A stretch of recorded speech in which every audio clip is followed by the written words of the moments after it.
He gets up every morning thinking, what can I do for humanity today?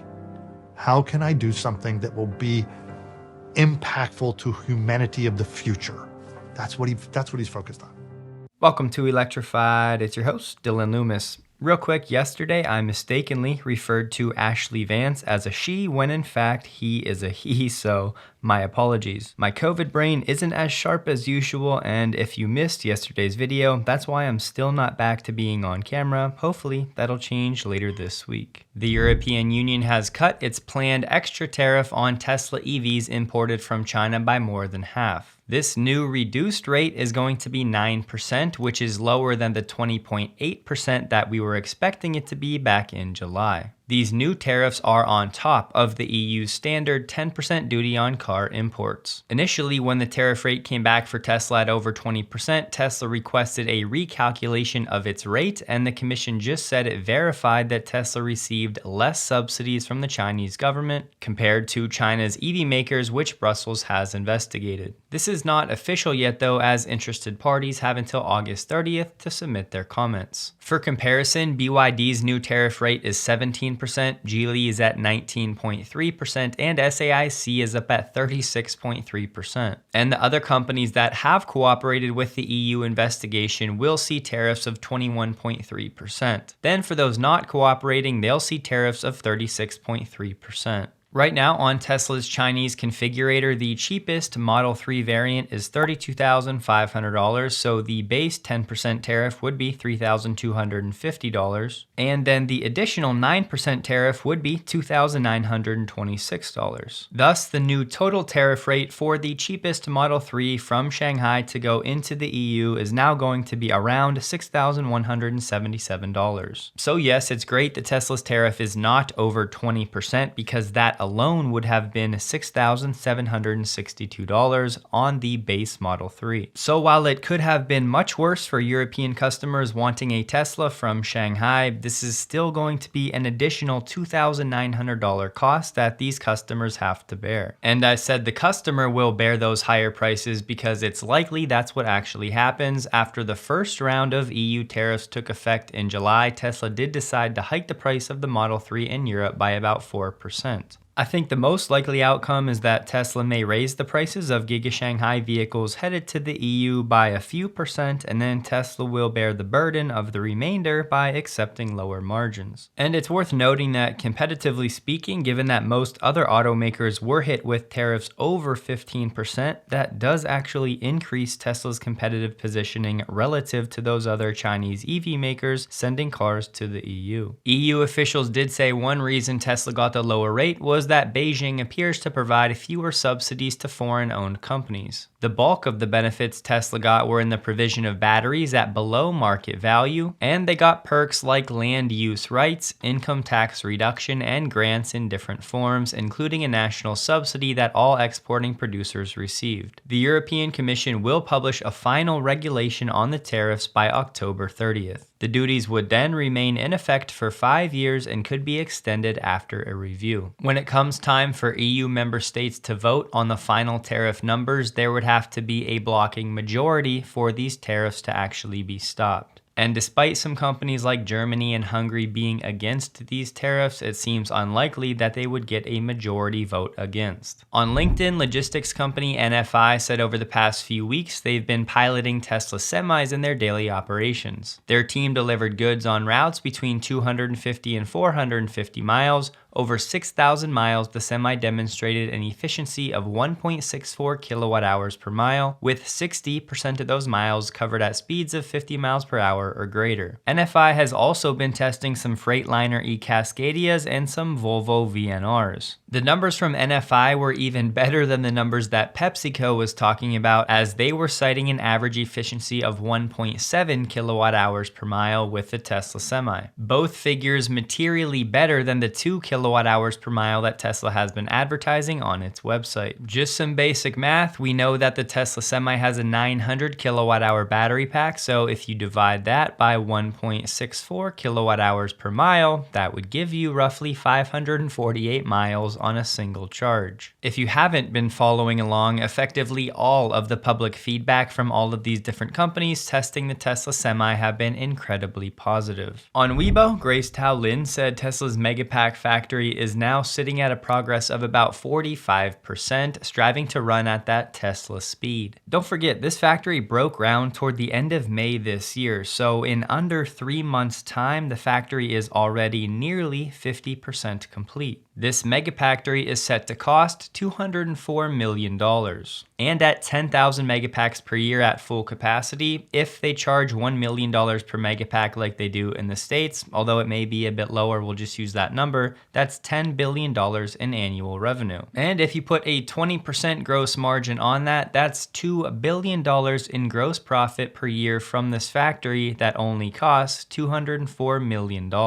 This factory will largely be exporting to the Asia Pacific region, but hopefully we see another 2 to 3 of these megafactories globally over the next 2 to 3 years. ACSI, or the American Customer Satisfaction Index, put out its 2024 report on automobiles. Just so you know, the ACSI auto study for this year was based on 12,173 completed surveys. These customers were contacted between July last year and June of this year. Tesla is in the luxury category, and they had the same score year over year, staying steady at 83, tied in first place with Mercedes-Benz, who went from a satisfaction score of 80 last year up to 83% this year, which was largely driven by their customer satisfaction with hybrid offerings. The study said Tesla's pricing strategy may be helping with value perceptions, while improved complaint handling appears to offset some customer concerns in other areas over the past year. In last year's study, Tesla was tied with Toyota and Lexus for the first overall spot. Now they're tied with Mercedes this year. Zooming out, based on fuel source type, it showed that hybrid drivers scored 82 on average, and they're more satisfied than gasoline drivers at 80 and EV drivers at 77. Additionally, hybrid vehicles have the highest average customer satisfaction for both the mass market and luxury segments. The weekly Tesla China number came in at 14,300. Comparing that to the same week in Q2, that number was 13,900, and oddly enough, if you compare that to week 7, Q3 last year, that number was also 13,900. So quarter over quarter, Tesla China is now up 34%, and year over year, they're up 16.6%. For Tesla China domestically to have a new record quarter, they would have to average just over 14,717 for the remaining 6 weeks. Uber just had a really nice hire, acquiring former Tesla executive Rebecca Tinucci. Rebecca was let go from Tesla earlier this year as the senior director of Tesla's charging infrastructure. She'll start at Uber on September 16th as the global head of sustainability. Uber's aiming for all of its rides and deliveries globally to use zero-emission vehicles by 2040, but they're looking to do this in the US, Canada, and some European cities by 2030. While at Tesla, Rebecca was instrumental in closing the legacy OEM supercharging deals that opened up the Tesla supercharger network to other companies. At the end of Q1 this year, Uber said 8.2% of their rideshare trip miles in the US and Canada were completed with zero-emission vehicles. In Europe, it was up at 9%. So Uber has a lot of electrifying yet to do, but Rebecca is a great person to help them do it. And as I've been saying, I'm confident we're going to see a lot more from Uber and Tesla together over the next few years. S&P Global put out a new report tracking what powertrain buyers purchase when returning to market for a new vehicle. When looking at all BEV return to market activity, there's an overwhelming commitment to the powertrain, with around 68% of those households remaining loyal to full EV. However, a key driver of this loyalty is the strong retention and popularity of Tesla, which accounts for most of these households. Tesla's industry-leading 67% brand loyalty and 65% share of all BEV return to market volume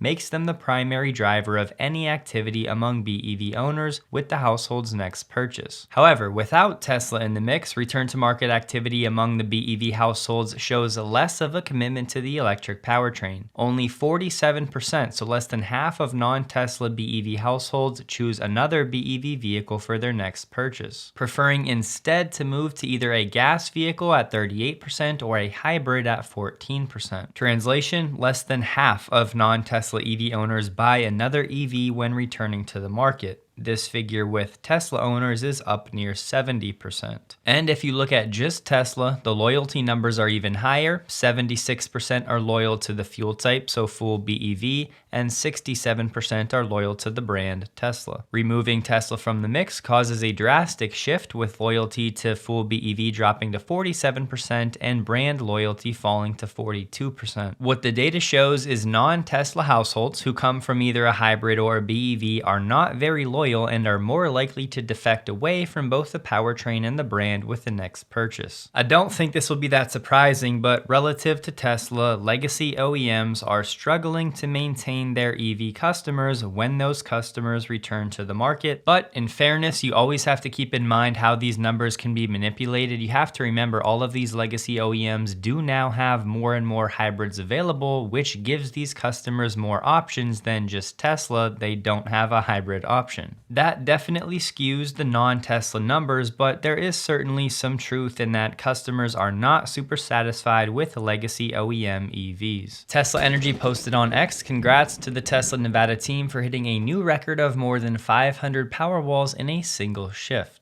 A director from Waymo just said that their cars are no longer going to honk at each other when they're near each other. He said the car's honking was an intentional feature for taxis cruising on public roads to avoid collisions, but honking at each other while idling in the parking lot was never intentional. The taxis have now all been updated to solve the issue.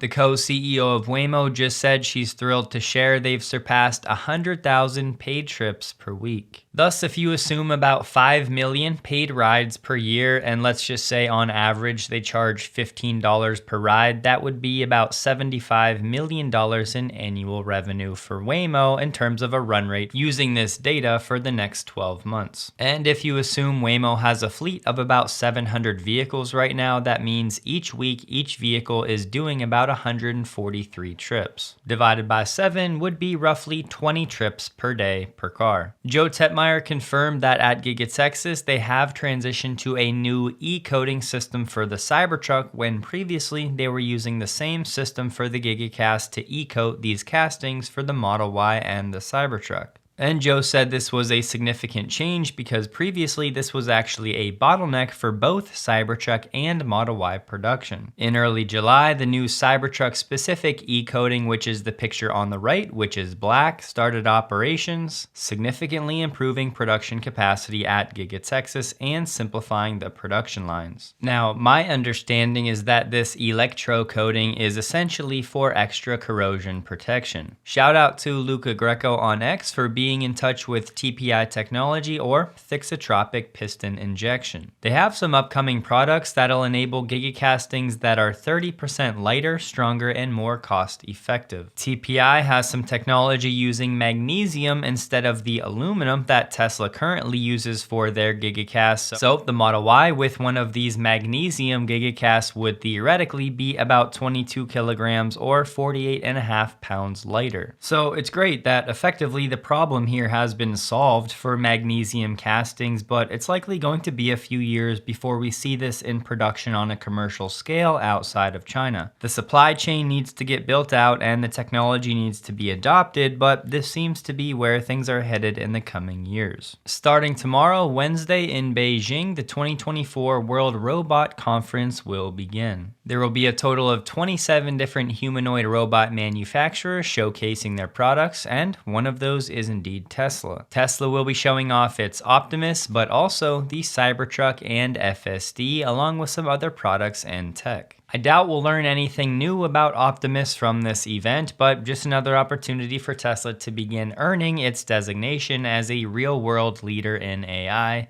not just a car company. A senior leader at Rivian has just left the company. Rivian's Vice President of Manufacturing Operations, Tim Fallon, has left for Stellantis. The royal family is looking to include some EV chargers at Buckingham Palace, as King Charles is hoping to electrify the entire royal fleet in the coming years. In a letter, it said after trialing the EV chargers for a few years, the royal household intends to take a step forward and shift their car fleet from petrol to electric vehicles. There's some speculation out there that Tesla may have removed the no sale clause from the Cybertruck order agreement, and it would make some sense given that most people that want a Foundation Series Cybertruck now have access to one. But for me, I think the prudent thing to say here would be just look at your own Cybertruck order agreement to see what yours specifically says, because this could change theoretically day to day, week to week. The last thing I would ever want is for somebody to see this video and think it's free reign out there, and then they end up getting blacklisted from Tesla because of this post right here. On X, Brett Winton from ARC said, generally, I think people underestimate the operational complexity of Uber's model relative to Tesla's positioning. Recruiting drivers, qualifying in cars of varying quality, trying to do quality control, appropriately incentivizing the drivers and retaining them, spinning up the Eats business, including all of the restaurant partnerships, menus in every city. These are massively costly, labor-intensive on-the-ground operations. Tesla conceptually has a much lighter lift. To which Elon said, yeah. Tasha Keeney from ARC shared a post about her Waymo experience in LA. That really wasn't what I wanted to highlight, however, if you scroll down. Also, rumors suggest Waymo's vehicles cost over $100,000, a contrast to the Tesla Model 3 around $40,000. If Elon's predictions hold true, we might soon have the chance to compare these services directly. Elon has high confidence Tesla could deliver a fully driverless experience by the end of next year, to which Elon said, the trend is promising. It's tough because one of these times Elon is going to be right about FSD, but until then, I'll be honest, I have very little confidence in his FSD predictions. He did say FSD 12.4 was going to be 5 to 10x better in miles per intervention than 12.3, and 12.4 never even made it to a wide release. And as far as I can tell, 12.5 has not fulfilled that expectation either. Tesla stock closed the day at $221.10, down 0.73%, while the Nasdaq was down 0.33%. It was another quiet volume day for Tesla, trading about 28 million shares below the average volume the past 30 days. Thanks again for your patience with me last week and this week. Hope you guys have a wonderful day. Please like the video if you did. You can find me on X, linked below. And a huge thank you to all of my Patreon supporters.